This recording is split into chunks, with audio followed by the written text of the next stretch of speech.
Aqui ou aqui? Aqui. Tô olhando certo, ó? Então Tá. tá. Beleza. Fala, pessoal! Seja muito bem-vindo a mais um podcast Praxis aqui da Favapar. É uma alegria muito grande estar com você e estar com imagem com você. A gente disse e a gente vem falando que a gente tem sonhos para o nosso podcast e um desses sonhos está se tornando realidade hoje com esse podcast em vídeo para você poder assistir ele no YouTube. Você que está ouvindo a gente nas outras plataformas, continua aí um áudio de ótima qualidade. Mas esse é o nosso Praxis e aqui está o nosso programa de vídeo que vai estar sempre indo ao ar uma vez por mês para você. No nosso podcast de hoje, a gente tem um convidado especial e é bom poder falar, né? Eu gosto muito de ressaltar isso quando eu tenho a oportunidade de ter junto comigo não só pessoas que são importantes academicamente, pessoas importantes no ministério, no reino e tudo mais, mas também ter pessoas que são próximas, são amigos. O Helder é um amigo querido e é muito bom estar com você aqui, Helder. Valeu, Thiago. Gente, um privilégio, certamente, ter esse tempo aqui, né, Thiago? Juntamente com a Favapar também, podendo conversar sobre assuntos da Palavra de Deus e pensar nas implicações práticas disso, né, para a nossa vida, essa ideia do praxis, né? Pensar não apenas nos aspectos teológicos, densos, acadêmicos, abstratos, senão na sua aplicabilidade, né? Então, obrigado pelo convite, obrigado pela oportunidade e vamos em frente. Helder, para quem está conhecendo você pela primeira vez, tendo contato contigo agora, fala um pouquinho para a gente tua história, onde que você é, onde você tem exercido seu ministério, que tipo de estudo você tem desenvolvido nesses últimos tempos? Joia. Atualmente eu sou chanceler das Escolas Teológicas da Palavra da Vida Brasil, são 3 escolas. Eu sou professor pesquisador de uma delas, no Seminário Bíblico Palavra da Vida, onde eu me formei na graduação e depois eu continuei meus estudos no Andrew Jumper, no Centro de Pós-Graduação Andrew Jumper, onde eu fiz meu mestrado em Teologia Pastoral com ênfase em Educação Cristã. E atualmente eu estou no finzinho do meu doutorado em ministério pelo Reformed Theological Seminary, Estados Unidos. Tudo caminhando bem, até o ano que vem eu me formo, depois de uma longa jornada aí, né? Meu foco atual assim, né, de uns anos para cá, em termos acadêmicos, teológicos, tanto de estudo, pesquisa quanto ensino, é a área de interpretação bíblica, hermenêutica, né? E isso me expõe então à Bíblia, né, na categoria que a gente chama de ensino bíblico, né, ensino de livros bíblicos, tanto o Antigo quanto o Novo Testamento, porque minha área aí de formação é exegética, predominantemente, né? Mas por paixão, por amor, eu não tenho como lidar com esses temas se não pensando na edificação da igreja. A minha paixão é a igreja local, embora eu tenha oportunidades em diversos contextos acadêmicos, Brasil e mundo afora, meu foco é sempre igreja, pensar na edificação da igreja, na formação de pessoas no contexto da igreja, onde a gente serve atualmente na Igreja Batista Revive, ali em Atibaia, juntamente com alguns amigos, né? A gente vai discutir, né, a gente vai conversar sobre alguns assuntos aqui nesse podcast e vai ficar perceptível que alguns desses temas são latentes para mim, como o judaísmo do Segundo Templo, também chamado de judaísmo pós-Segundo Templo, tem investido muito, tanto em literatura quanto pesquisa, por causa da influência disso no Novo Testamento, né, na mentalidade judaica, daquele entorno do tempo de Jesus, nos evangelhos, e posteriormente no livro de Atos e em muitas das epístolas, né? Então, o judaísmo pós-Segundo Templo e narrativa bíblica, que é o meu grande gênero literário, minha grande paixão, né, em termos de gênero, e por causa disso investindo bastante nessa análise literária das escrituras, análise de discurso e tudo mais, né? Então, essas são minhas paixões com que eu tenho me dedicado e meu trabalho de doutorado segue nessa linha também, né? Então, é isso. Deve ter percebido aqui que a gente deu uma ajeitadinha para deixar de um jeito bonito, né? E que atrás está os nossos livros textos aqui. Então, se você estuda aqui na Favapar ou vai estudar um dia na Favapar, tá aqui material da nossa editora, muito bonito. coisas muito legais, e se você vai estudar aqui, com certeza você vai lidar com a maioria desses livros, e a gente vai tentando deixar cada dia mais bonito esse ambiente aqui para você caminhar com a gente. Mas a nossa ideia aqui nesse podcast, Helder, é a gente conversar um pouquinho, iniciar aí sobre esse cristianismo do primeiro século, entender um pouquinho esse contexto, e depois a gente caminhar para dentro de um livro bíblico, de uma carta, e a gente entender um pouquinho como extrair esses ensinamentos e essas aplicações para o nosso dia a dia. Eu acho que vai ser muito legal. Mas já vou puxar essa ideia do cristianismo no primeiro século, também o judaísmo no primeiro século. O que isso causa de influência? Como que isso acontece? Por que é tão relevante a gente entender isso? Joia. A gente precisa fazer um pouquinho, Tiago, de uma certa reconstrução histórica dos textos do Novo Testamento, né, do período que o Novo Testamento, como literatura, cobre, para a gente entender essa certa progressão do cristianismo, né? Porque nós temos ali, desde o nascimento de Jesus até o final da composição do Novo Testamento, quase 100 anos, né? Tomando a posição mais conservadora e mais antiga para a escrita desses documentos.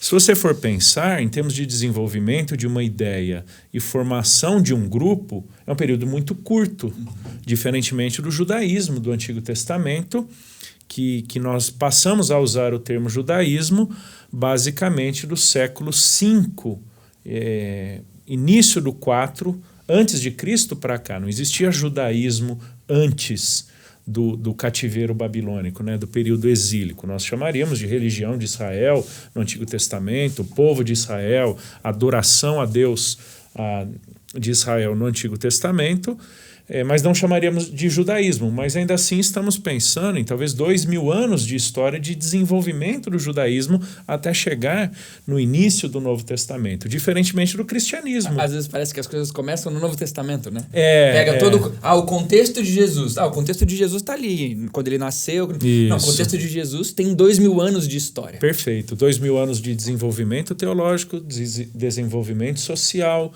desenvolvimento cultico, litúrgico e por aí vai, né?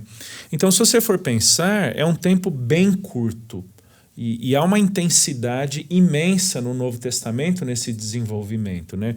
Então, você pega nos evangelhos relatos biográficos da pessoa e da obra de Cristo, culminando na sua morte. E imediatamente depois você tem a sequência de Lucas no livro de Atos, narrando a ascensão de Jesus e o desenvolvimento ali daquelas 2, quase 3 décadas que basicamente compreende o livro de Atos, né? Então é muito rápida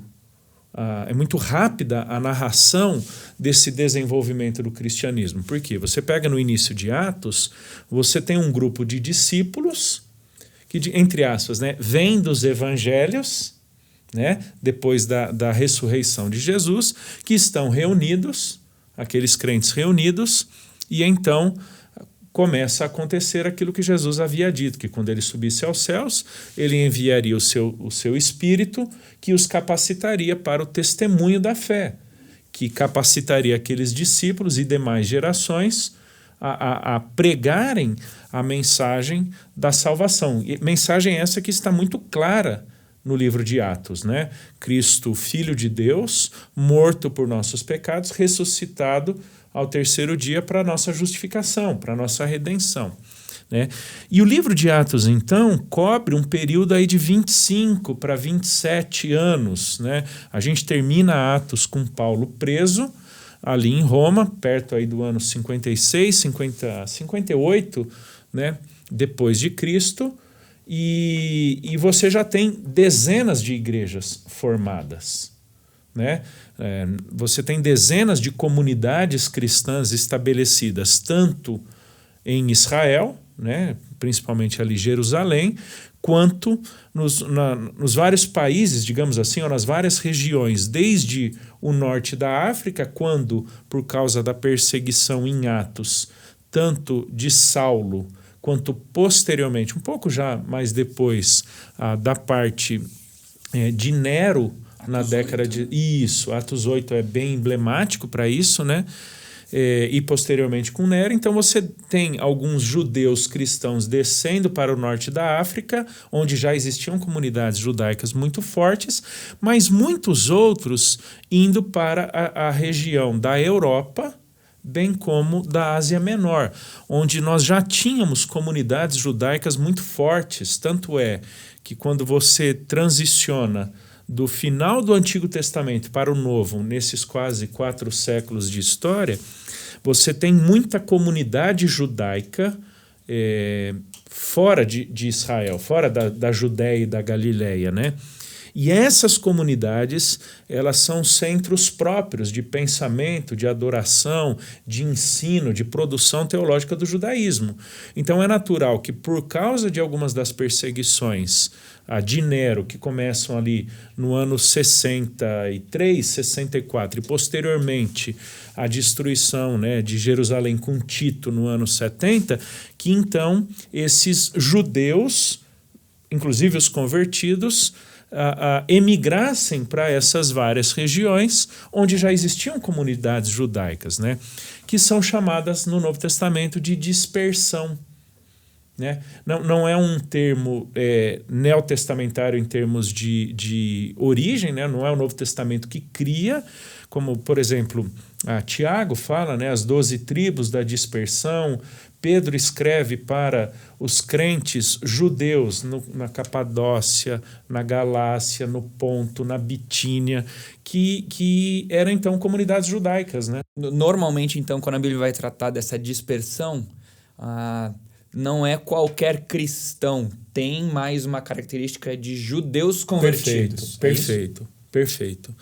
Na verdade, o termo dispersão já era um termo já usado para e sobre o judeu que estava fora da Judéia e da Galileia, né?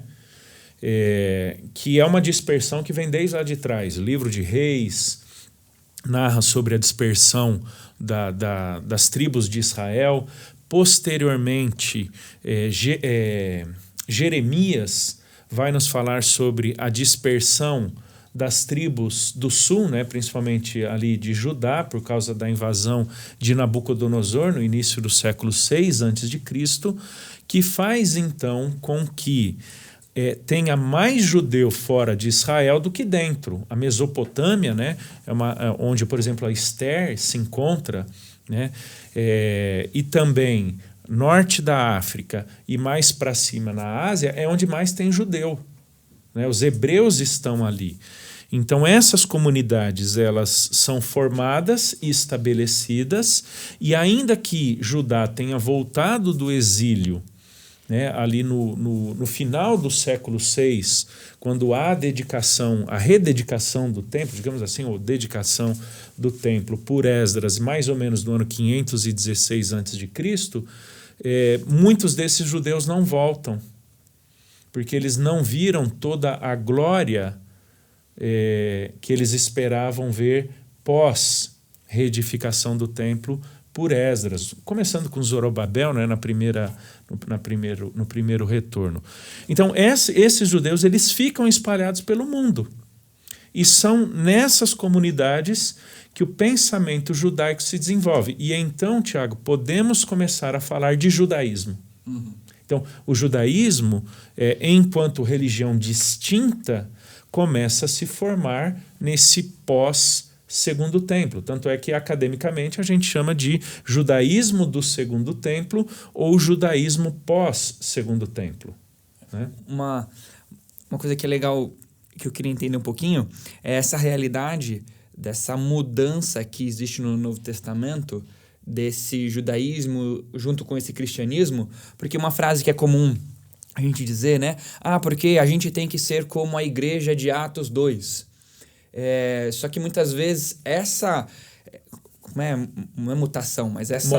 Moção, essa mudança, esse dinamismo dessas pessoas, tanto dos judeus quanto dos convertidos, os cristãos que estavam vindo nessa época, faz com que a igreja de Atos 8 já não seja de 2, a igreja de Atos, a igreja de Corinto já não é mais a igreja. Perfeito. Tem essa realidade também. Perfeito. Há uma mudança do qual a gente não pode simplesmente virar para um tipo específico de igreja no Novo Testamento e dizer essa é a igreja que a gente tem que ser. Perfeito, Tiago.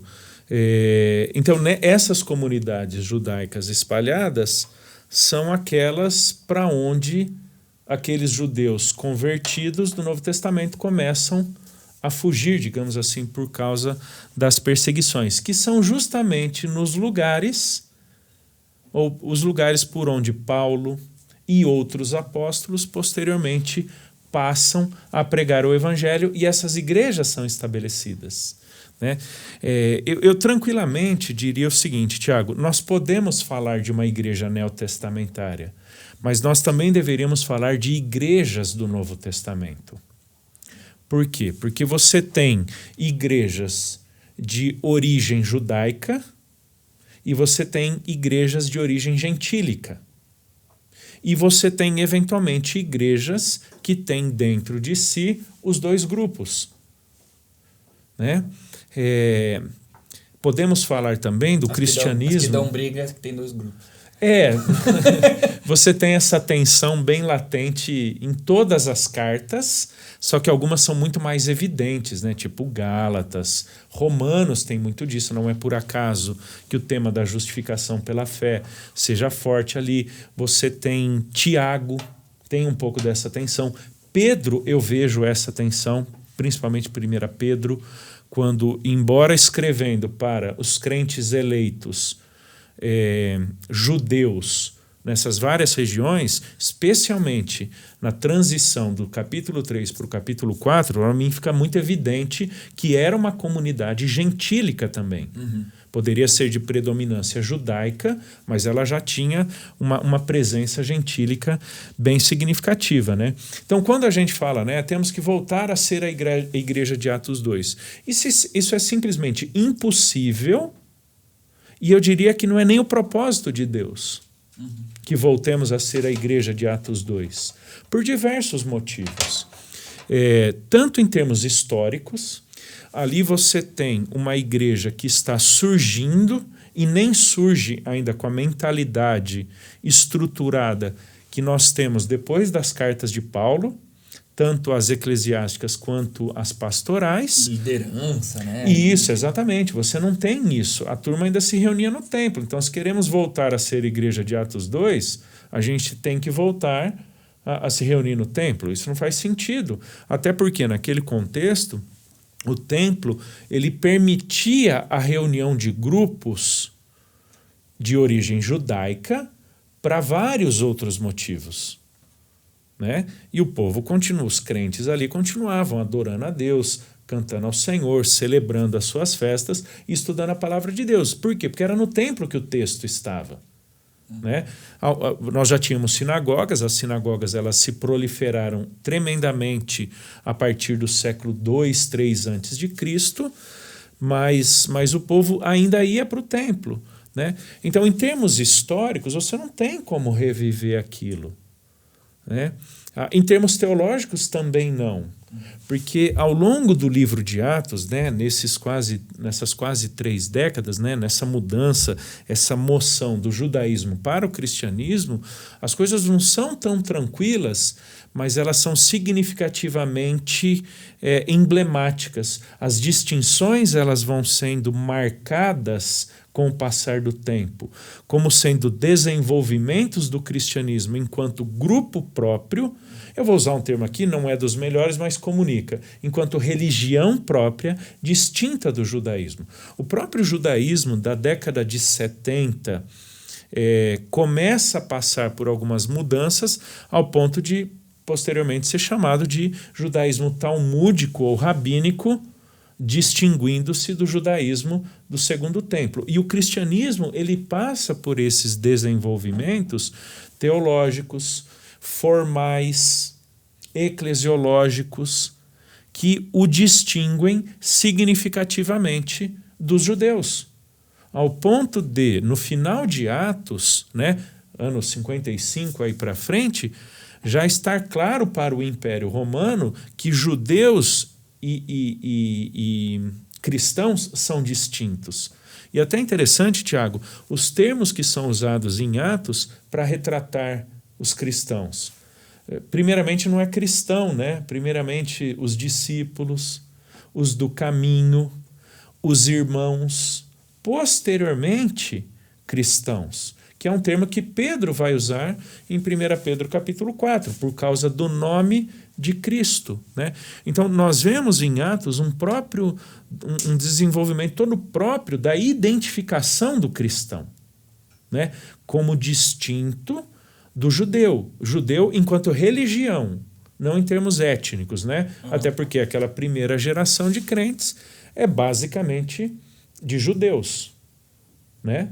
Judeus convertidos que, salvos por Jesus, permanecem dentro do contexto judaico, mas eles próprios, pelo desenvolvimento teológico dos apóstolos, pela revelação bíblica, né? E aí o conceito de revelação progressiva é extremamente importante para a gente, começam eles próprios a ver que judeus e cristãos são significativamente distintos em termos religiosos, não em termos étnicos. Sim.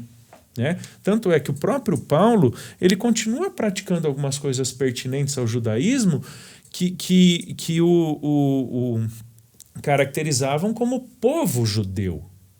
Né? O judeu convertido não deixou de ser judeu. Exato. A tensão, né, como você mencionou, tensões surgem ao longo do Novo Testamento quando certos aspectos característicos do judeu ou até distintivos, começam a ser impostos aos gentios como prerrogativas da sua justiça.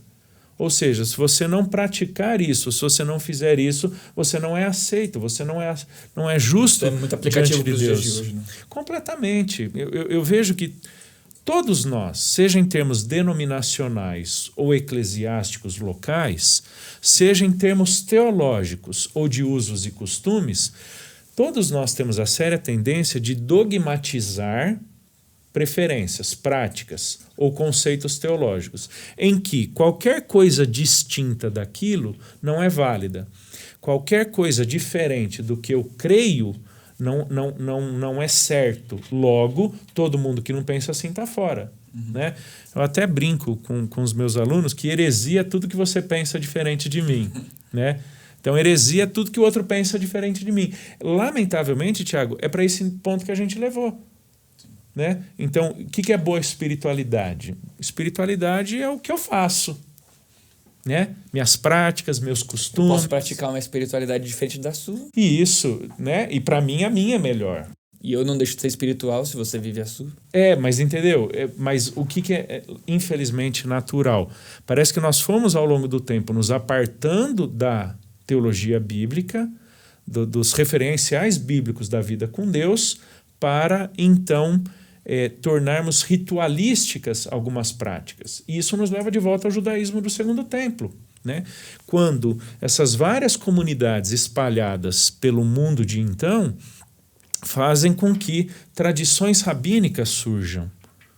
Né? Então você tem sinagogas já estabelecidas que desenvolvem tradições específicas na interpretação da lei. Né? Para quem quiser estudar um pouquinho mais, vale a pena pesquisar aí Mishnah, Midrash, Gemara, que são documentos judaicos antigos, compilações. Agora você dá uma tradições. Dá uma pausa no podcast e daí você vai lá e anota as palavras que o Helder falou de novo. Mishnah, e aí você continua. Midrash, Gemara, que são os documentos judaicos antigos em que eles, por exemplo, um Pirkei Avot, né, que é um documento de compilação dos dizeres judaicos. E esses dizeres judaicos dos rabinos são tidos pelos judeus ali como sendo aquilo que Deus falou oralmente para Moisés, que ele não escreveu no texto, mas que é passado de geração para geração até chegar na época de Esdras, quando surge isso na tradição judaica, né? A gente não está defendendo como sendo verdadeiro isso, né? A chamada Grande Assembleia, que é a tradição dos anciãos, que Jesus fala em Mateus 15. Né? Então, essas várias tradições, elas se tornam normativas. Então, se você não pertence à minha tradição, você é mais frouxo na interpretação da lei, você é mais permissivo, né? Então a gente tem essa tendência, né? E a gente vê isso acontecendo direto. Tudo que você pensa diferente de mim não é certo, a minha espiritualidade é sempre melhor do que a sua. Por isso eu vejo, Tiago, que o Novo Testamento linka sempre a espiritualidade com a pessoa de Jesus, não com um ritual externo. O ritual externo, seja da oração, da leitura bíblica, do congregar numa igreja, são expressões do teu pertencimento em Jesus. Nunca, necessariamente, os indicativos da tua verdadeira espiritualidade. Por isso que Paulo vai dizer que a verdadeira espiritualidade é a nossa piedade em Cristo, não nossos ritos externos.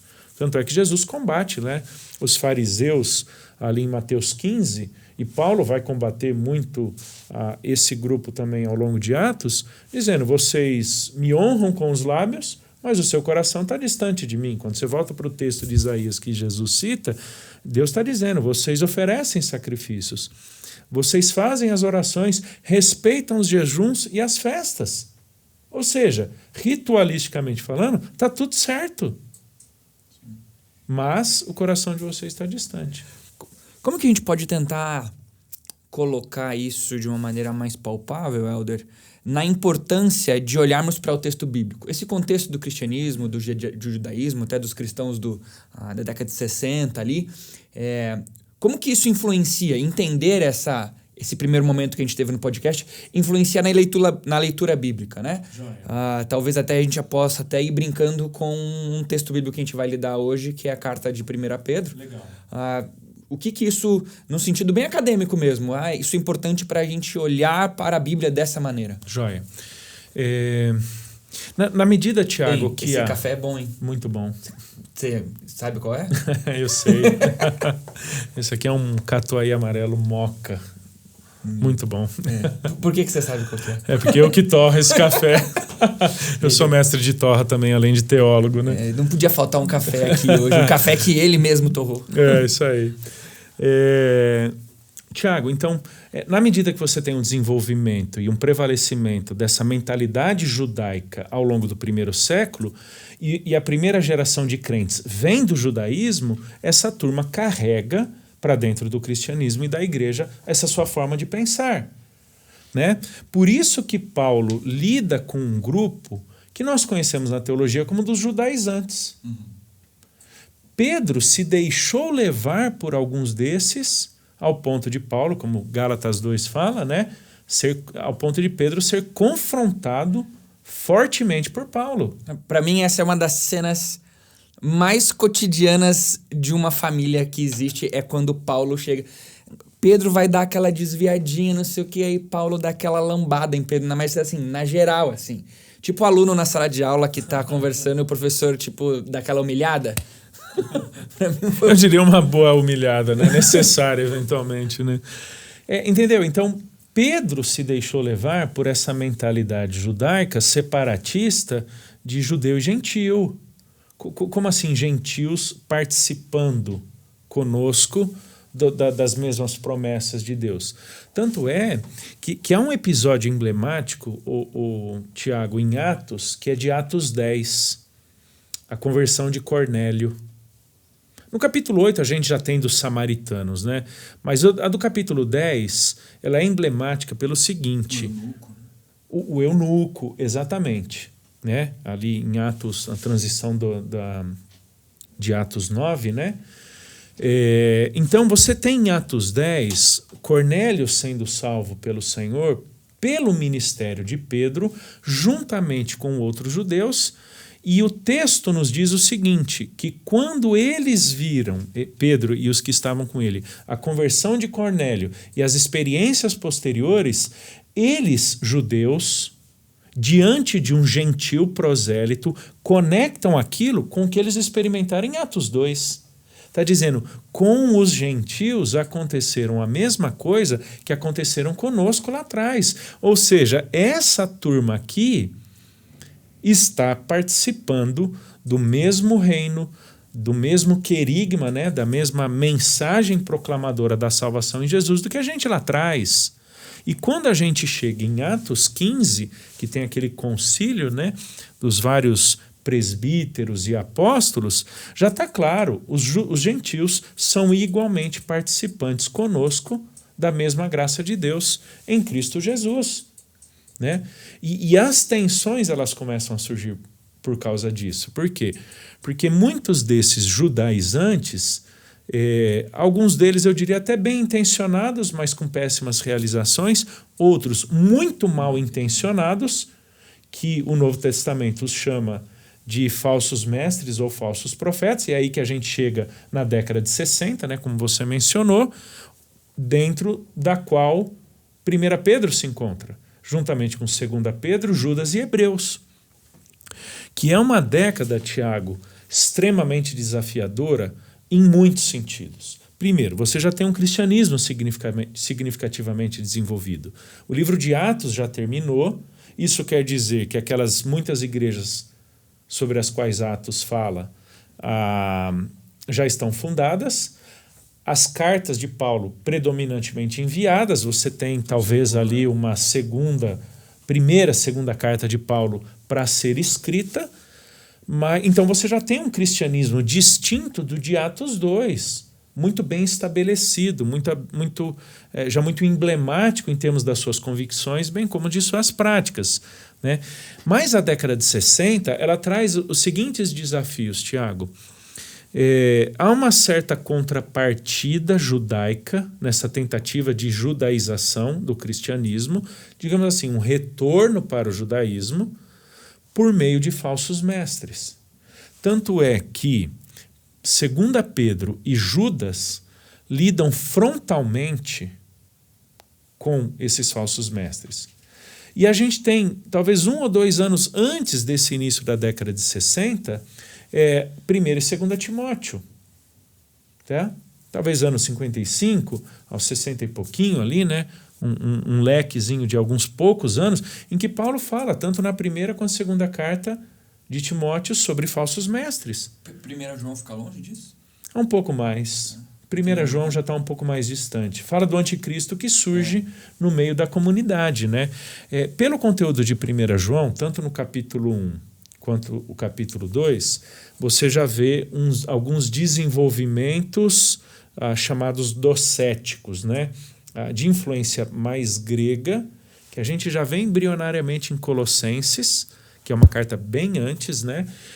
Onde há um certo ceticismo em relação ao corpo físico de Jesus, né? A sua humanidade plena. Né? Mas temos alguns vários anos aí, né? Não muitos, mas alguns. Né? Então, essa década de 60, ela começa com tensões teológicas, falsos mestres presentes na igreja.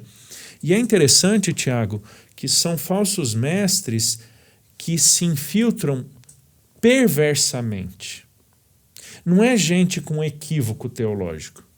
Não é gente com dificuldade de entendimento bíblico. Não, é gente mal intencionada, querendo tanto perverter a teologia quanto a prática.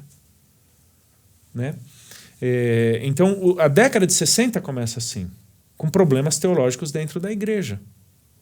Tanto é que Judas e 2 Pedro, né, especialmente 2 Pedro 2, são fundamentais para a gente entender quem são esses falsos mestres. E não é por acaso que ambas as cartas, né, ambas as epístolas, citam muito o Antigo Testamento, porque essa turma conhecia. Né?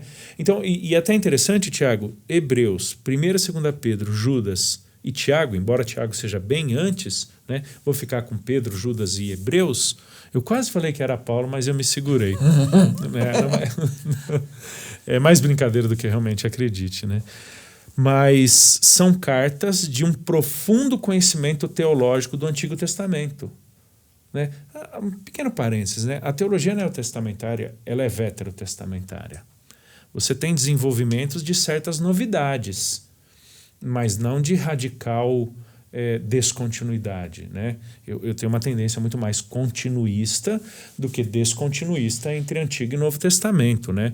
A gente vai conversar sobre isso no Nação Santa, Raça Eleita. Isso, 1 Pedro 2, né? Não, excelente, né? Então eu vejo que a base da teologia neotestamentária é o Antigo, necessariamente, né? Os autores neotestamentários estão desenvolvendo, seja em termos de cumprimento, aplicação ou, digamos assim, um aprofundamento no Novo Testamento da teologia do Antigo, né? Então, aplicações, né? Aplicações, mas eu vejo além de aplicações, eu vejo cumprimentos também, né? Realizações plenas já. Então, essa década de 60, ela tem falsos mestres dentro da igreja. Por isso que são cartas muito combativas, né? Segundo Pedro, Judas. Por isso que a densidade teológica de Hebreus é pesadíssima, cara, né? Eu ensino Hebreus tanto no mestrado quanto na graduação, né? Cara, é uma carta difícil, é uma carta pesada, né? Que você tem que ter um conhecimento do Antigo Testamento muito grande, e não é só de Levíticos, não, né? A gente conecta muito Hebreus com Levíticos, certamente a conexão é necessária, mas eu diria muito mais aí do capítulo 7 para o 10, onde todo o restante eu tenho que conhecer Êxodo, eu tenho que conhecer Salmos, eu tenho que conhecer, especialmente o 8 em diante, Jeremias, Joel, Ezequiel, né? Então, o conteúdo de Hebreus é justamente para lidar com uma comunidade judaica de crentes que está se vendo pressionada ou perseguida por judeus para retrocederem na fé. Então, a gente tem problema teológico, a gente tem problema étnico, entre aspas, racial, digamos assim, né? Onde judeus estavam perseguindo judeus. Por quê? Na medida que Atos termina... Judeus que estavam querendo ser menos judeus. Da perspectiva deles. Vocês estão abandonando Moisés. Né? E é interessante que a gente vê isso em Atos, né? Judeus perseguindo Paulo porque ele, e é interessante a palavra que é usada ali, ele quer nos converter a um partido diferente. A palavra ali é heresia, que é usada, né? O significado de partido. Ele está pervertendo Moisés. Então, judeus perseguindo judeus convertidos. Gentios perseguindo crentes. Por isso que 1 Pedro vai falar muito sobre o governo civil, vai falar muito sobre a relação entre servos e senhores, vai falar muito sobre casamento, vai falar sobre o procedimento santo desses crentes no mundo. Então, 1 Pedro, para mim, eu gosto muito de resumir na seguinte ideia, né? As marcas de um cristianismo autêntico num mundo hostil à fé cristã. Né? Porque isso é 1 Pedro. Então, a década de 60 está vendo isso acontecer. Né? Por exemplo, 64, o incêndio de Roma por Nero. Nero, ele culpa judeus e cristãos. E alguns deles são usados como tochas, né, vivas, humanas, ali para iluminarem o palácio de Nero. E parece que 1 Pedro está vendo isso. Quando Pedro diz lá no capítulo 4, não estranhem o fogo ardente que surge no meio de vocês. Pedro já está lidando com muitas perseguições. Tanto é que... né? Não, no fogo ardente. Não é esse fogo de espiritualidade, não, né? Não, é fogo... Existe pouco fogo de espiritualidade também, né? É verdade. Normalmente a palavra é mais usada para purificação. Isso, né? Depuração. E eventualmente punitivamente, né? Então, assim, é interessante que 1 Pedro 1 começa basicamente do mesmo jeito que termina no capítulo 5. É uma estrutura interessante, né? Que a gente chama de inclusio, né? Onde você tem a ideia inicial repetida no final e há um desenvolvimento desse tema maior ao longo de todo o seu conteúdo, né? Esse é um aspecto literário da epístola, né? Ela não é um documento acidental.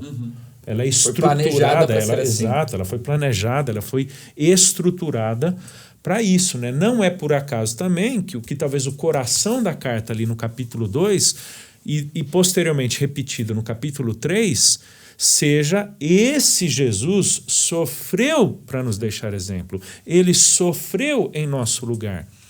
Então, embora o grande tema de 1 Pedro seja o sofrimento, porque é o que os crentes estão passando, né?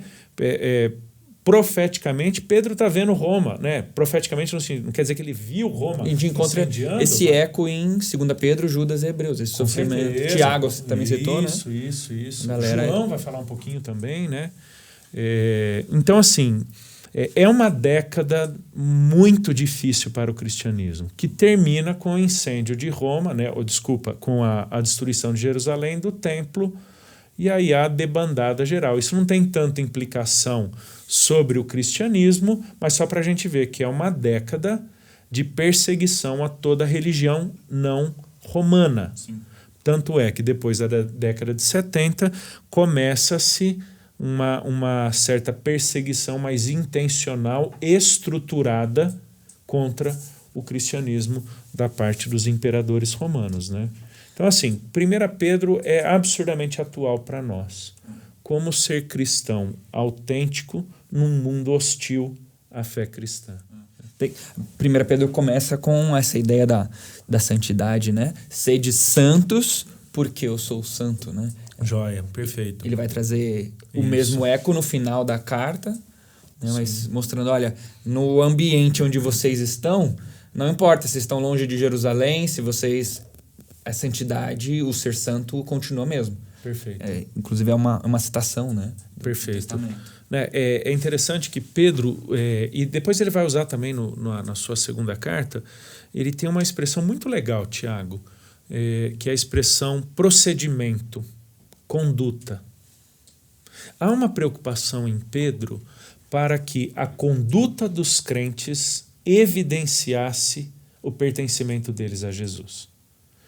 Isso nos leva de volta ao assunto da espiritualidade. Sim. Quando eu falei que espiritualidade na Bíblia tem muito mais a ver com identificação e pertencimento do que simplesmente algum ritual externo. Não que o ritual externo não seja importante ou necessário. O externo é evidência de uma realidade anterior.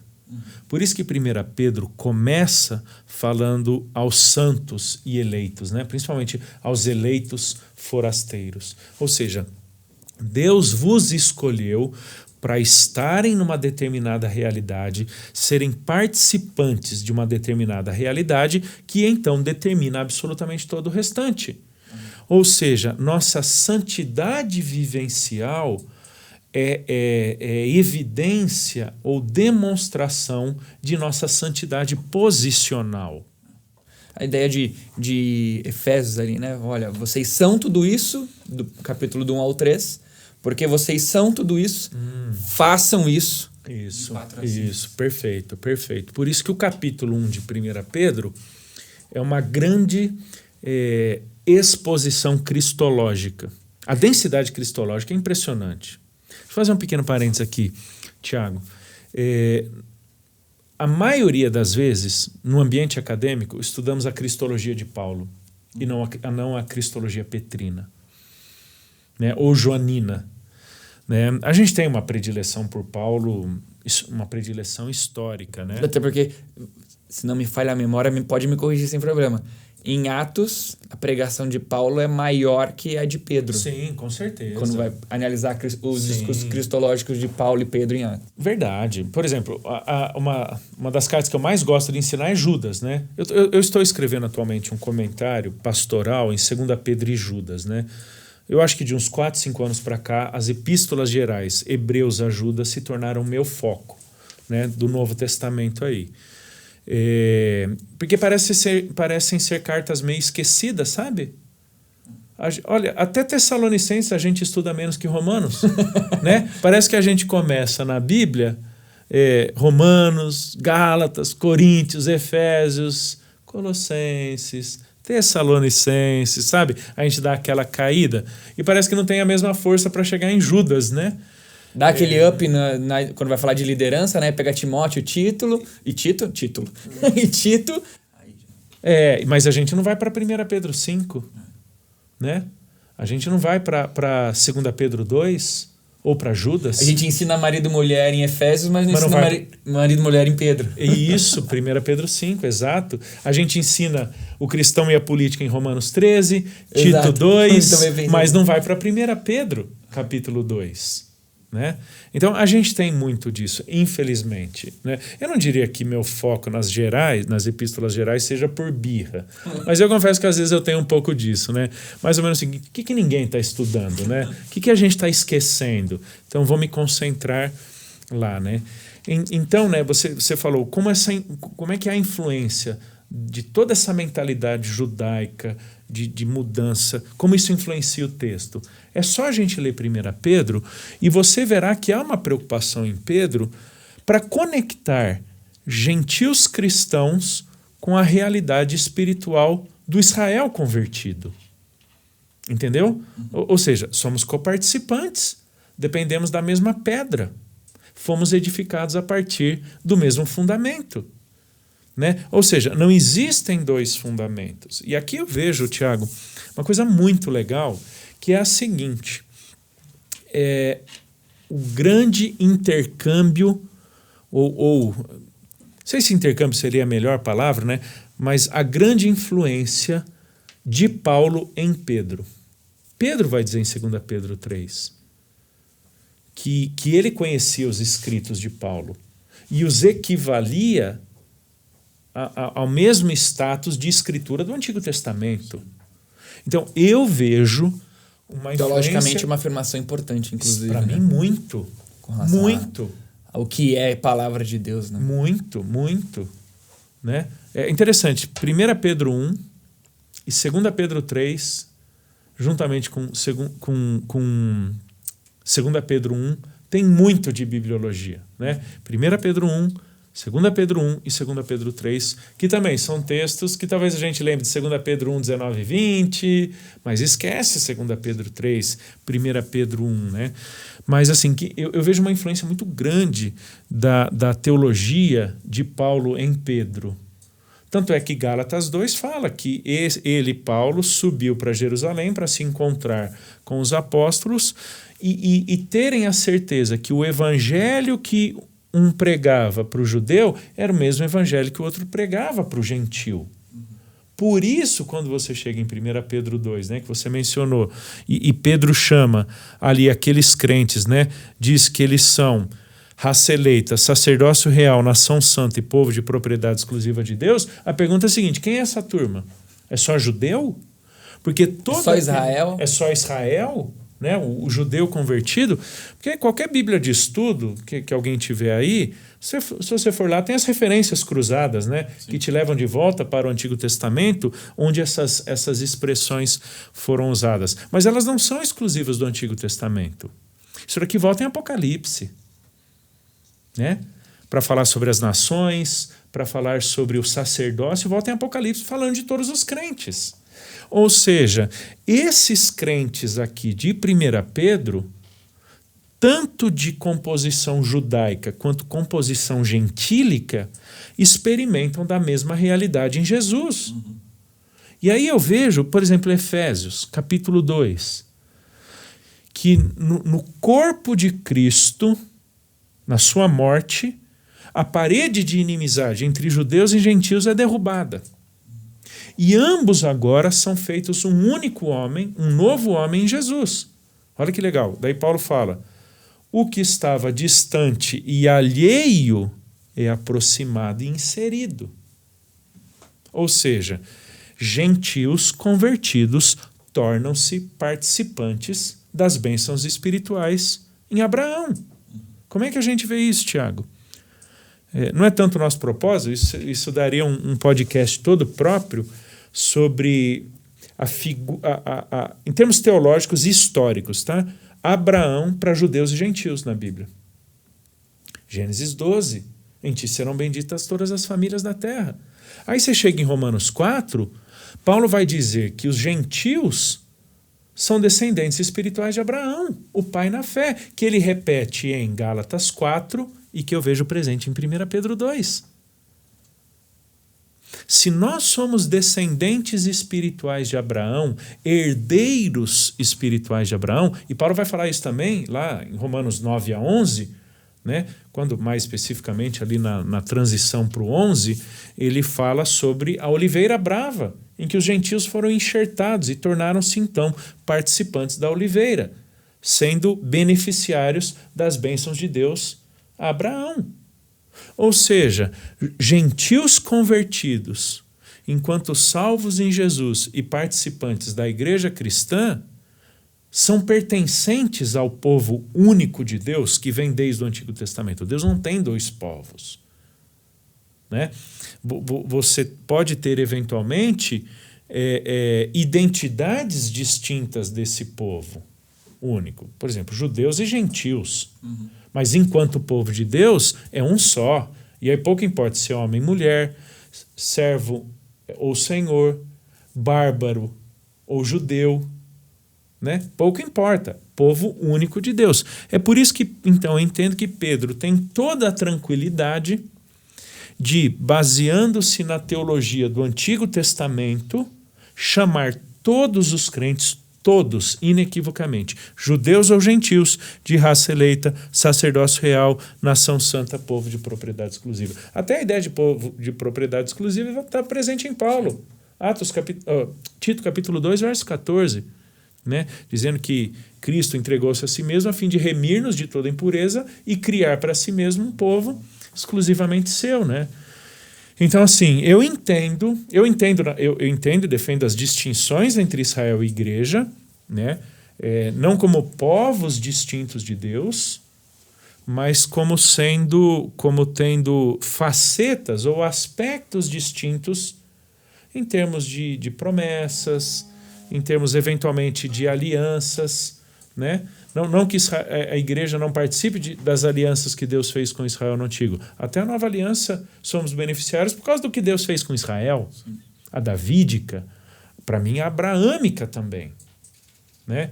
Eu guardo as devidas distinções, mas eu também tenho total tranquilidade em perceber as profundas semelhanças e participações desses dois grupos no povo único de Deus, né? A vontade de usar a próxima meia hora para cutucar esse assunto é grande.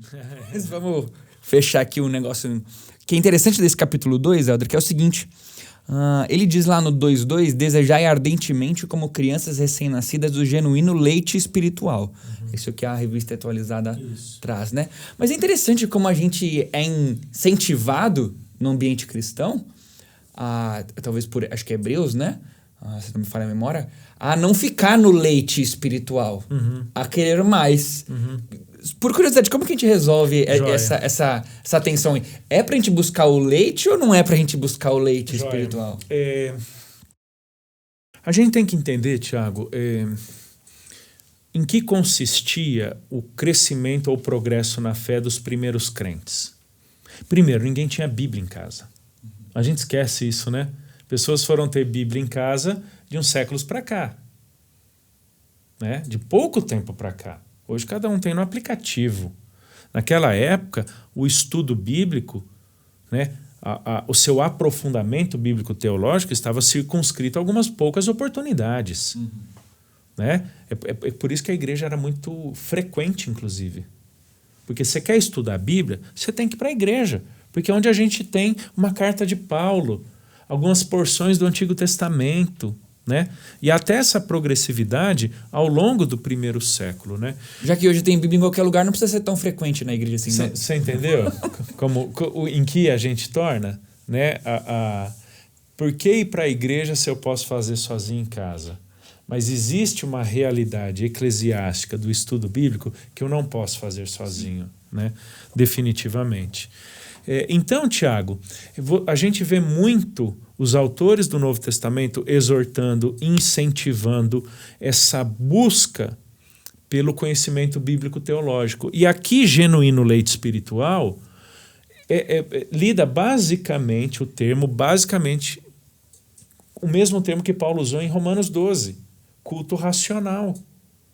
Né? Por que um é traduzido por culto racional e o outro é traduzido por espiritual conectado a leite? né?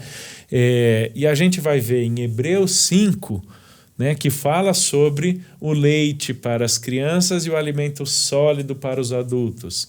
A gente vai ver em 1 Coríntios capítulo 3 sobre as crianças na fé que são imaturas. E aqui, né, como você colocou, né, Pedro aqui dizendo, busquem, desejem ardentemente o genuíno leite espiritual. Acho que tem várias formas da gente pensar aqui nesse texto, né?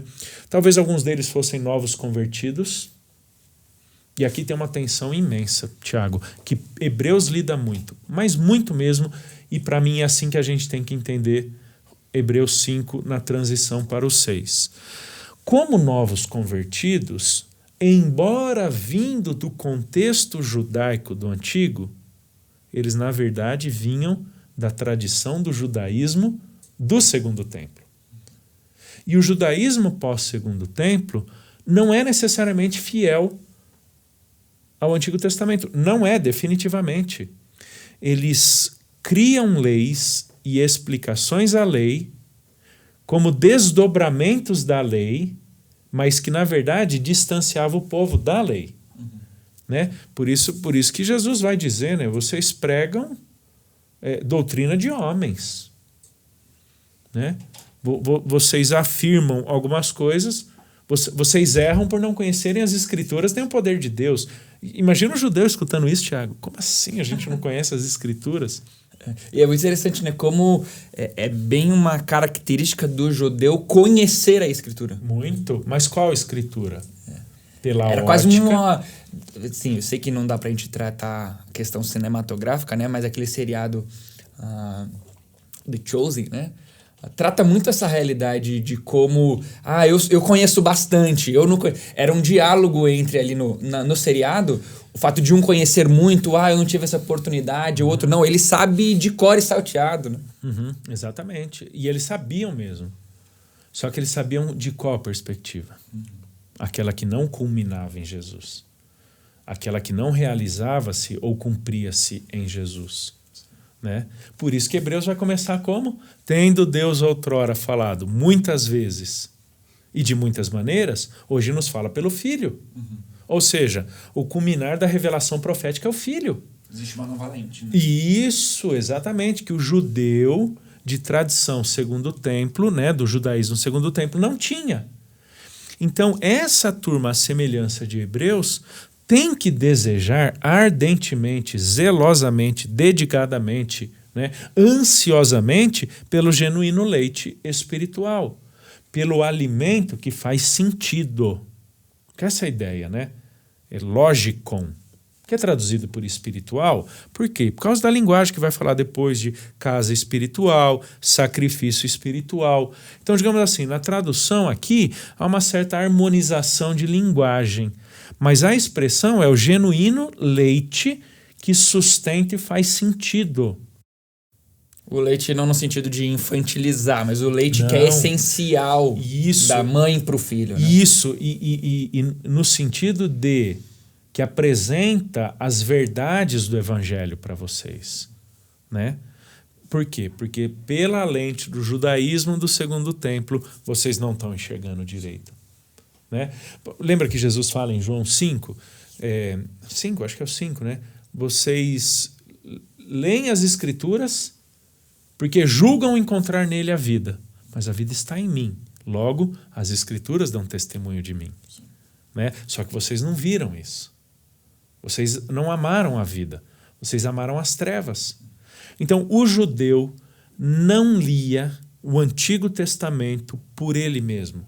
Ele lia o Antigo Testamento pelas tradições rabínicas que incluíam um monte de coisa, deturpavam tantas outras, distanciando cada vez mais o judeu do Messias. A própria compreensão do Messias, né, por causa do chamado apocalipsismo judaico do período interbíblico, não permitia que o judeu olhasse para Jesus e dissesse, esse é o Messias. Né?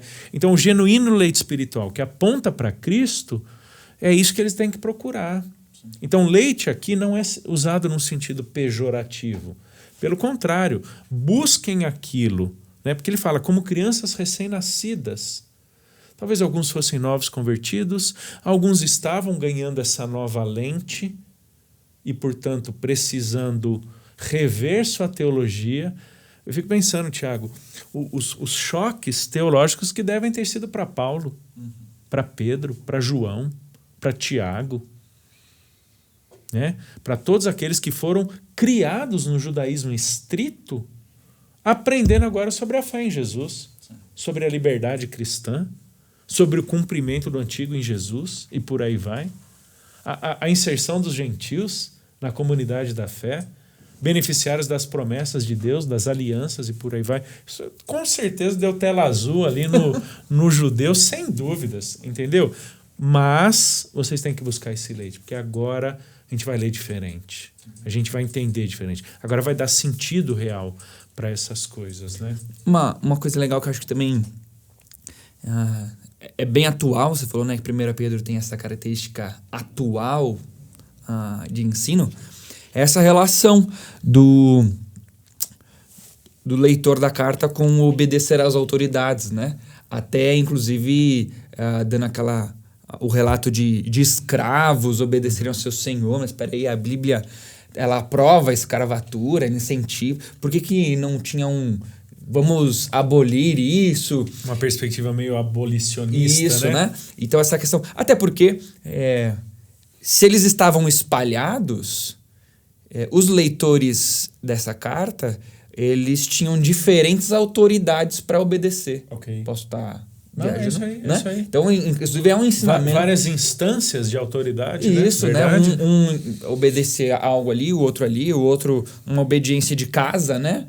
O senhor e o servo, mas autoridades de nações distintas, né? Eu acho que entender um pouquinho essa realidade, porque é atual, né? Eu obedeço cegamente à autoridade, existe um nível de não obediência. Okay. Se vai contra a Bíblia, eu não devo obedecer. Mas peraí, difícil achar uma autoridade que não seja... Que tema a Deus que tema e que vai Deus, concordar exatamente. com a justiça de Deus, né? Joia. Tiago, eu estou aqui no 2,18, né? Servos, sede submissos com todo temor ao vosso Senhor. É interessante que ele fala com todo temor, um pouquinho depois dele ter dito lá no capítulo 2,17, temei a Deus. E aqui eu quero pegar desde o 2,17, do tema anterior, porque para mim ele é necessário. Tá? Você tem no capítulo 2, do 11 em diante, essa orientação de Pedro sobre a conduta, o comportamento, o procedimento cristão em vários âmbitos da realidade. Familiar, social, civil, eclesiástica, profissional. E quando ele começa falando sobre isso em relação à autoridade civil, ele expõe da nossa submissão a Deus e então honra ao rei. É interessante que no 2,17, Pedro diz, temei a Deus, honrai o rei. Ele não usa a ideia de temei o rei. Ele diz para honrar o rei. Quando você vai para Paulo em Romanos 15 e Tito 2, a ideia é a mesma. O temor, em termos culticos religiosos, apenas a Deus. E de novo, isso é uma tensão no primeiro século. Sim. Porque os cristãos não queimavam, nem judeus não queimavam incenso para o imperador. Não viam no imperador o seu caráter augusto, né? Divino, celestial. Por isso que Pedro vai dizer, tema a Deus, honre o rei. E a ideia do temor volta lá em 1 Pedro 3, quando fala do marido e da esposa. E aí então, no 2,18, ele fala, sede submissos com todo temor ao vosso Senhor. A pergunta é, com temor a quem? Temor ao Senhor humano ou temor a Deus que me leva a ser submisso ao meu Senhor humano? E eu vejo que essa é a ideia. Da mesma forma que Paulo trabalha em Colossenses. Temos um Senhor no céu, por isso nos submetemos aos nossos senhores humanos. Em Pedro fica muito nítida a seguinte realidade, Tiago. Toda horizontalidade da vida é reflexo da verticalidade no relacionamento com Deus. Isso é muito nítido. Nossas relações interpessoais humanas são oportunidades que Deus nos dá de refletir o compromisso vertical que temos com Ele por meio de Cristo. Então, sede submissos com temor ao vosso Senhor por causa do seu temor a Deus, por causa do seu compromisso com Deus, que levará vocês, então, a fazerem o certo, porque isso é demonstração da sua vida em Jesus. Não porque talvez isso vai te trazer benefício, porque eventualmente, e ele vai falar isso no capítulo 2 e depois no capítulo 4, eventualmente o bom procedimento de vocês os levará a serem perseguidos, os levará a serem maltratados, né? Padecerem ou sofrerem por causa da fé cristã. Eu já volto aqui para o texto, Tiago. Que tipo de perseguição ou sofrimentos eram esses? Tá? Há um início de alguns desses elementos nessa década de 60 e algum desenvolvimento ainda posterior. Ainda não era física, tá? A perseguição física ou o maltrato físico surge muito mais no final do século I do que na década de 60. Mas o confisco de bens, a expulsão de casa, a perda do emprego já são reais aqui no contexto de Pedro. A morte física, talvez depois de 1 Pedro, mas ainda não aqui. A morte física vem com o incêndio de Roma, né? Então, a gente está falando de um tipo de perseguição que ainda não custa a vida, mas custa a tranquilidade, custa a estabilidade familiar, custa talvez até o pertencimento à família, porque alguns foram expulsos de casa, né? Então isso é muito nítido aqui em 1 Pedro ao longo de toda a sua carta, né? Um segundo ponto que eu queria trabalhar, Tiago, é o significado de escravo no primeiro século. Por quê? Porque a gente normalmente comete um anacronismo que é pegar a conceituação e mentalidade do nosso Brasil colônia, do período inicial da escravidão no Brasil, trazendo os navios da África e tudo mais, e achando que a escravidão do primeiro século seja igual ou tenha sido igual à do início do Brasil. Definitivamente não. Tá bom? Tanto é que muitos eram servos livres. Por exemplo, deixa eu dar um exemplo. Lembra quando Paulo fala que a lei nos serviu de tutora, aio, até Cristo? Uhum. O termo que ele usa é paidagogos, pedagogo. Para nós, pedagogo hoje é o mestre. No tempo de Paulo, de Pedro, não era o mestre, era o paidos ago. Paidos, criança, ago, conduzir. Era o condutor da criança até o mestre. E ele era um escravo. Uhum. Um escravo que o seu senhor confiava seus filhos a ele para levarem até o mestre. Ele era um escravo. Então, você tem diversos escravos ou servos que estão nessa posição de liberdade. Existia, Tiago, sim, o prisioneiro de guerra, que era muitas vezes comprado no mercado de escravos. Então, você tinha algumas realidades opressoras? Sim. Mas não eram todas. E mais, a gente tem que lembrar de uma coisa. Esses servos para os quais Pedro escreve iam escutar essa carta onde? Com uma bola de ferro dentro de casa? Não, na igreja. Ou seja, esses servos iam para a igreja. Entendeu? Não é a mesma relação de palavra que a gente tem na mente. Não é. Exato. Porque é o seguinte, Tiago, como é que esses servos escravos aqui iam ouvir esse conteúdo? Se foi uma epístola enviada para uma ou várias igrejas, ou uma que de repente ia copiar e circular. Você acha que quem recebeu ia lá bater na casa do Senhor e dizer, olha, eu preciso ler uma carta aqui de Pedro para o seu escravo que está preso ali no canto da sala? Ou o Senhor ia fazer durante a semana de terça-feira o culto dos escravos. Isso. Entendeu? Não faz absolutamente nenhum sentido. Esses servos, eles estão na igreja. Da mesma forma que as mulheres e os homens do capítulo 3, da mesma forma com que os jovens e os mais velhos do capítulo 5, eles estão na igreja. Então, o conceito de escravatura no primeiro século é diferente do nosso. Até porque a maior parte do Império Romano do primeiro século era de servos. Sim. Né? Então, acho que vale a pena, né, o pessoal procurar aí 2, 3 enciclopédias ou dicionários bíblicos e ler o verbete escravo, servo. Né? Já vai dar um panorama muito diferente do que aquela conceituação que a gente tem de servos e escravos no primeiro século. Né? Não é o do período de colonização brasileiro, não é do período feudal, tá? Como nós temos no Brasil, ou mesmo nos Estados Unidos ali, né?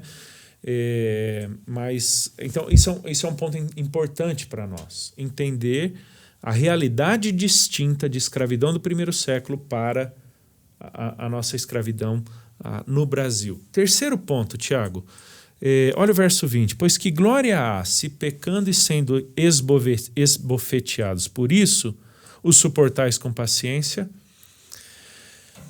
A expressão aqui sendo esbofeteado, ela significa literalmente dar um tapa, é produzir algum machucado físico. Tá? Isso quer dizer que então o servo ele deveria tranquilamente, passivamente ser espancado pelo seu senhor e tudo bem? É isso que Pedro está dizendo? Não. É a mesma palavra que é usada por Paulo em 2 Coríntios 12, quando fala do mensageiro de Satanás para lhe esbofetear. A palavra era usada muitas vezes num significado figurado, tipo, a vida me golpeou. Já viu? Tem até um livro, né, de aconselhamento bíblico, né, como agir, mais ou menos assim, quando a vida lhe golpeia. A gente usa essa expressão, não é? Eu fui espancado. A gente usa num sentido figurado. Nossa, hoje a pregação foi um tapa na cara de Deus. Tapa na cara. Isso, você entendeu? Não quer dizer que literalmente, porque esse termo também foi usado num outro contexto em termos figurados. Sim. E para mim aqui, Tiago, Pedro está criando uma possibilidade. Ele está dizendo o seguinte, pois que glória há se pecando e sendo esbofeteados por isso, suportais com paciência, ele está dizendo, se você pecar e for esbofeteado, e você suporta com paciência, que glória há? Porque na verdade você foi golpeado com razão. Mas ele não está dizendo que isso estava acontecendo. Para mim ele está criando uma possibilidade. Sim. Caso vocês venham a ser esbofeteados por terem pecado e suportam com paciência, que glória há nisso? Se, entretanto, quando praticais o bem, sois igualmente afligidos, você praticou o certo. E você foi perseguido, você foi afligido. E suportais com paciência, isso é grato a Deus. Não me parece que esse esbofeteado seja o seguinte, seja espancado, seja espetado, chicoteado e tudo bem. Da outra face. Da outra face. Não parece ser esse o contexto. Para mim, Pedro está dizendo, façam o certo, mesmo que isso traga aflições. Sejam corretos, mesmo que isso traga perseguições. Porque não há nenhuma glória pecar e ser esbofeteado e suportar com paciência. Porque, na verdade, você não fez o certo. Né? Então, acho que são elementos aqui dentro do texto e vários outros, né? Vários outros que me levam a pensar que a escravidão do primeiro século não é a mesma que a nossa e que o que Pedro está dizendo não é uma postura pacifista ou passiva do tipo, pode esculhambar o quanto quiser, me machucar, me perseguir, me maltratar e está tudo bem. Não é essa a ideia, de forma alguma. Para a gente caminhar para o final, qual que você acha que seria o principal conselho de Pedro na carta? E até se a gente pudesse já, inclusive, fazer esse transporte para quem está assistindo a gente, para quem está ouvindo a gente, já olha, assim como Pedro diz para esses dispersos, vai lá, faz assim. Galera que está ouvindo a gente, ó. Joia. Acho que qualquer coisa que eu falar do capítulo 1 ao capítulo 5 vai ser o principal da carta, né? Porque ela para mim, ela é muito bela, Tiago, em termos do emaranhar das ideias, a interconexão. Eu quero pensar em 2 textos, tá? O verso 21 do capítulo 2. Porquanto para isto mesmo fostes chamados, pois que também Cristo sofreu em vosso lugar, deixando-vos exemplo para seguirdes os seus passos. Deixando-vos exemplo. A ideia aqui de exemplo é o termo hipogramos, que significa o quê? É uma escrita por baixo. Como eu normalmente ilustro com o processo de alfabetização. Lembra que quando a gente estava aprendendo a desenhar as letras, porque eram desenhos, né? Tinha provavelmente lá no livro um tracejado da letra C, e você passava o lápis por cima do tracejado para aprender o formato da letra. Esse tracejado é Jesus em Pedro. Ele é o traço sobre o qual nossas vidas estão sendo desenvolvidas. Ele fala sobre esse exemplo, sobre esse Jesus modelo, onde? No capítulo 3 e também no capítulo 5. Se Cristo fosse uma linha no chão para ser seguida, é para a gente andar exatamente em cima dessa linha. Exatamente. Volta à ideia de espiritualidade. Espiritualidade, antes de tudo, pertencimento e identificação do que simples prática. Sim. É quem eu sou e como eu me desenvolvo em Cristo, que me leva, então, a ações externas. Né? Então, essa ideia de deixando-vos exemplo para seguirdes os seus passos. Deixa eu abrir um rápido parênteses aqui, talvez ele seja até um pouco polêmico, porque a gente vem daquela cultura evangélica do em seus passos o que faria Jesus. Né? Não vai derrubar metade dos cristãos que leram esse livro e andam com a pulseirinha. Não é minha preocupação, não. Mas deixa eu falar como eu cresci nesse ambiente, Tiago. Uma ação era justificável se eu chegasse à conclusão de que Jesus faria o mesmo. Eu lembro, cara, quando eu era adolescente, na igreja, bem moralista, um ambiente bem moralista, nada evangelho, né? Eu podia fazer qualquer coisa se eu fosse capaz de imaginar que Jesus faria o mesmo. Por exemplo, e eu lembro que era época de baladinha, de adolescente e tal, né? E meu líder dos adolescentes falou, não, você não pode ir. Ah, não, por quê? Não, porque você poderia, igual Jesus, se ajoelhar ali e orar a Deus no meio da balada? Entendeu?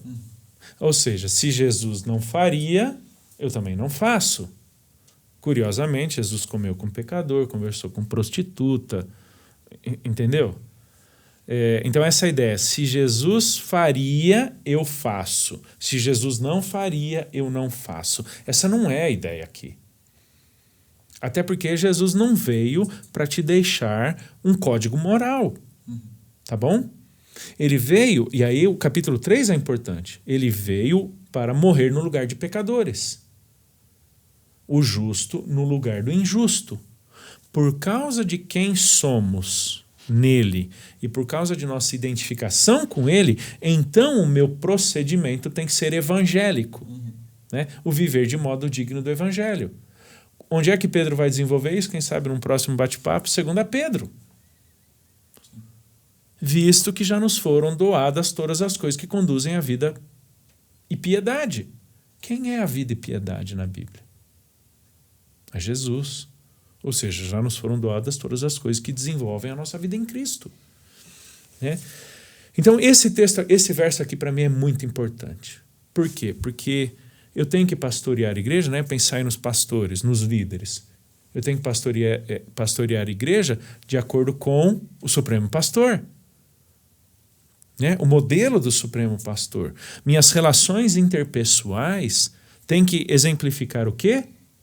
O que Jesus, ou como Jesus fez. Então esse verso é importante. E o outro está em 1 Pedro, capítulo 4, versículo 14, até o verso 16. Se pelo nome de Cristo sois injuriados, bem-aventurados sois, porque sobre vós repousa o Espírito da glória e de Deus. Eu imagino Pedro lembrando de Jesus no Sermão do Monte. Quando Jesus diz: bem-aventurados sois se por minha causa vocês forem perseguidos.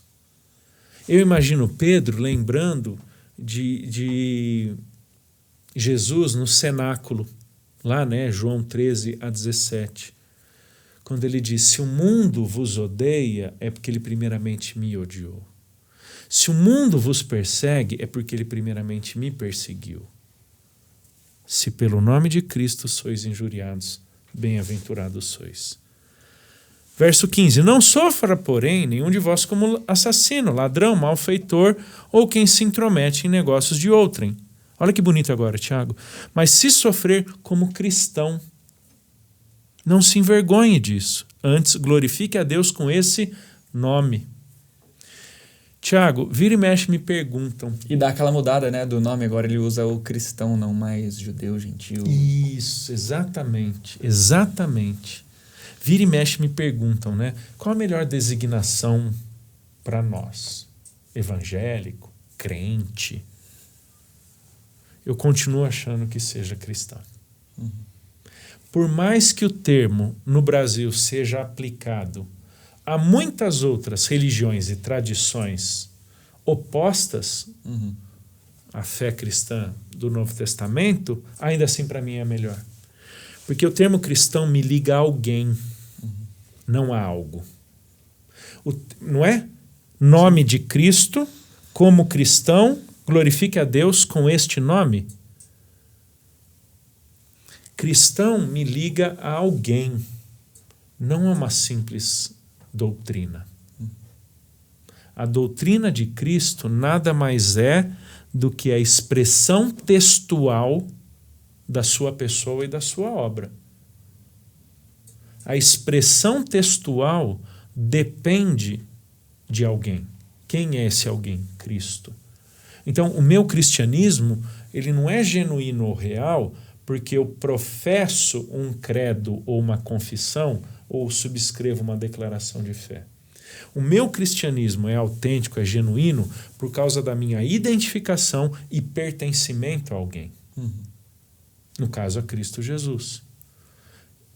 E é esta identificação e pertencimento a Jesus que levaria servos e senhores, marido e mulheres, jovens e velhos, judeus e gentios a viverem um santo procedimento. Então, voltando e fechando, quando Pedro diz sede santos porque eu sou santo, isso é nada mais do que o natural de todo cristão. Sim. A tua identificação e pertencimento a Cristo é tão real que a santidade é o normal da tua vida. Né? Eu não estou dizendo que seja fácil, Sim.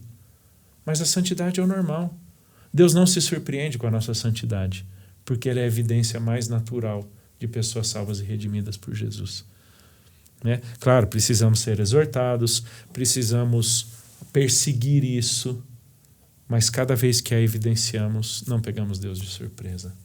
Porque foi para isso que fomos salvos, por este nome, Puxa Cristo vida. Jesus. Incrível, incrível. A carta de 1 Pedro realmente é muito atual e faz muito sentido pra gente, né? Elder, obrigado.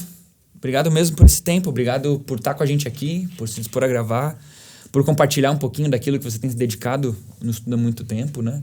Nos últimos anos. Foi muito bom mesmo. E obrigado você que esteve com a gente aí, que ouviu a gente. Tem sido muito bom. Quer dar a palavrinha do tchau?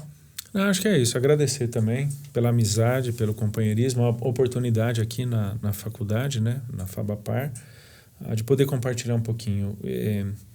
Eu já li, já ensinei 1 Pedro, 2 Pedro, Judas, Hebreus, dezenas de vezes, mas eu sou impactado cada vez que eu leio, né? Então, obrigado a oportunidade. Deus abençoe vocês, irmãos, todos. Pessoal, esse foi o nosso Praxis. Seja bem-vindo e até o próximo podcast. Valeu!